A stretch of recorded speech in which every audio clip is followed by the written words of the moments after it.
this is, to me, the ultimate irony, because we hear drivers talk how much they love Michigan because it's wide and it's relatively easy. This is probably the toughest track they go to, and yet, and I don't know if it's because of the tradition of the place or the history of the place, almost to a man, they love this place, and it is probably the most difficult place to go to drive. It absolutely is, and it's slick.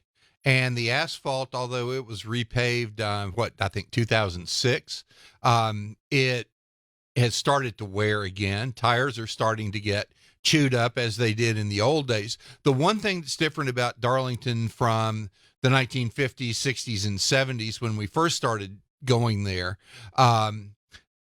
they have widened the asphalt, and if you look at turn 3 and 4 now and look at the line that Kevin Harvick runs there, he runs well off the wall a lot of times through turns 3 and 4, and you basically have to get down off the wall to get to pit road in a timely way there as well. But it is a tough track. I mean, where else do you go where you are guaranteed at the end of the race to have the right side of your car creased by the wall?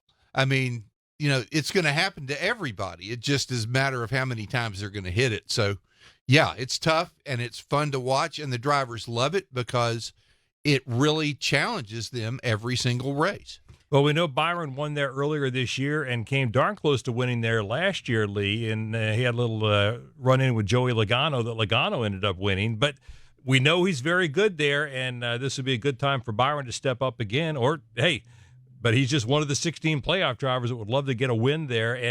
But remember, last year, this is where Erik Jones won and guaranteed nobody a spot in the next round of the playoffs.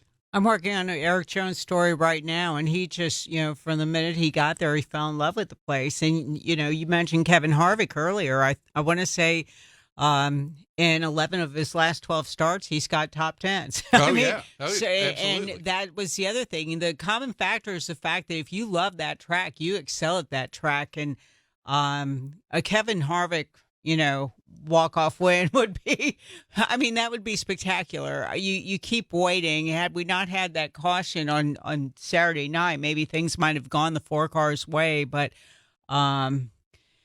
also talked to Ross Chastain. Ross Chastain and Larson got into it, and that set off a, ugly little round of I don't know, name calling and phone calls and whatever else. He said he had sleepless nights after that, but he also said that talking to Rick Hendrick was inspirational and something he'll never forget. But you always have something like that, some controversy come out of that track.